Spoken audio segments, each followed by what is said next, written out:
Assalamualaikum warahmatullahi wabarakatuh. Kami dari kelompok 2, mata kuliah Manajemen Proyek, Program Studi Manajemen Pendidikan Islam, Fakultas Tarbiyah dan Keguruan UIN Sunan Ampel, Surabaya. Kami akan mempresentasikan tentang manajemen proyek. Sebelum itu, kami akan mengenalkan terlebih dahulu anggota kami, yaitu Putri Alivia Ramadhani, Siti Halimatus Sa'diyah, dan juga Zahiro Amalah. Selanjutnya presentasi akan disampaikan oleh anggota kami. Saya Putri Alivia Ramadhani, NIM D93219094, akan menjelaskan tentang pengertian manajemen proyek. Manajemen proyek adalah suatu kegiatan yang dilakukan untuk mencapai tujuan secara efektif dan efisien berdasarkan fungsi manajemen, yaitu perencanaan, pengorganisasian, pelaksanaan, dan pengendalian, dengan memanfaatkan sumber daya yang tersedia dalam kegiatan khusus berbentuk proyek dalam jangka waktu yang telah ditentukan. Assalamualaikum warahmatullahi wabarakatuh. Saya Siti Halimatus Sa'diyah, NIM D93219101. Di sini saya akan melanjutkan materi yang kedua, yaitu kerangka kerja atau framework dari manajemen proyek. Adapun kerangka kerja yang pertama yaitu stakeholder mempunyai proyek, yang kedua yaitu proyek didelegasikan kepada manajer proyek, yang ketiga manajer proyek mengelola dan mengatur proyek, yang keempat pengelolaan proyek mencakup scope management, time management, kemudian cost management, quality management, human resource management, communication management, risk management, dan procurement management, dan diintegrasikan melalui project integrasi manajemen. Kemudian yang terakhir yaitu penerapan tools, di mana teknik dan metode terkait diterapkan guna mencapai hasil yang diinginkan, yaitu suksesnya proyek. Selanjutnya yaitu tujuan dan manfaat dari manajemen proyek. Adapun tujuan dan manfaat, yang pertama yaitu efisiensi baik dari sisi biaya, sumber daya, dan waktu.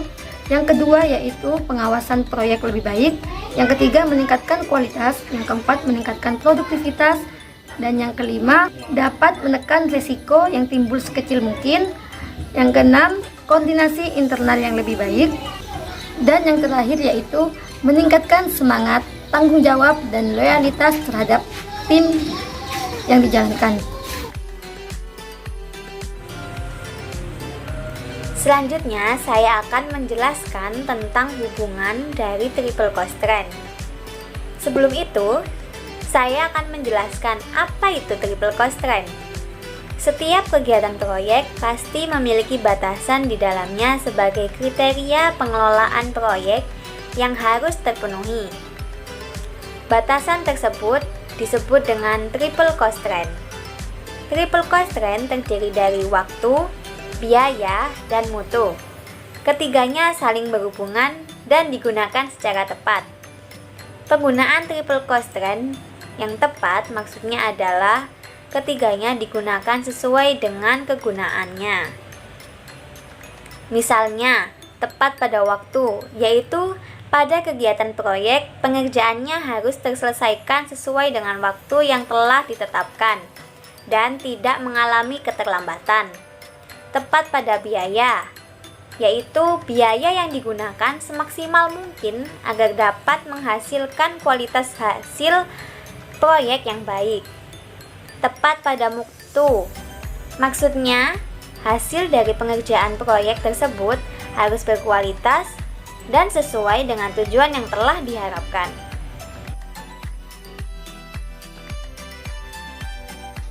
Assalamualaikum warahmatullahi wabarakatuh. Perkenalkan, nama saya Zahiro Amalah, NIM D93219112. Di sini saya akan melanjutkan materi yang kelima, yakni jenis-jenis proyek dalam lembaga pendidikan. Dilihat dari komponen kegiatan utamanya, maka jenis-jenis proyek dapat dikelompokkan antara lain sebagai berikut. Yang pertama, proyek engineering konstruksi. Komponen kegiatan utama pada proyek jenis ini terdiri dari pengkajian kelayakan, desain engineering, pengadaan, dan konstruksi. Proyek macam ini dapat dicontohkan yaitu misalnya pembangunan gedung, jembatan, pelabuhan, dan lain-lain. Yang kedua, proyek engineering manufaktur. Proyek ini dimaksudkan untuk menghasilkan produk baru. Contoh untuk proyek jenis ini adalah pembuatan ketel uap, generator listrik, mesin-mesin pabrik, kendaraan, dan lain sebagainya. Yang ketiga, proyek penelitian dan pengembangan. Proyek ini bertujuan untuk melakukan penelitian dan pengembangan dalam rangka menghasilkan suatu produk tertentu. Yang keempat, proyek pelayanan manajemen. Proyek semacam ini banyak perusahaan yang membutuhkannya. Di antaranya, merancang sistem informasi manajemen yang mencakup perangkat lunak maupun perangkat keras, merancang program efisiensi dan penghematan, melakukan diversifikasi, penggabungan, dan pengambil alihan. Yang kelima, proyek kapital. Berbagai badan usaha atau pemerintah mempunyai kriteria proyek khusus untuk proyek kapital. Proyek kapital biasanya mencakup pembebasan tanah, penyiapan lahan, pembelian material dan peralatan atau mesin-mesin, manufaktur atau pabrikasi, dan konstruksi pembangunan fasilitas produksi. Sekian yang dapat kami sampaikan, kurang dan lebihnya mohon maaf. Wassalamualaikum warahmatullahi wabarakatuh.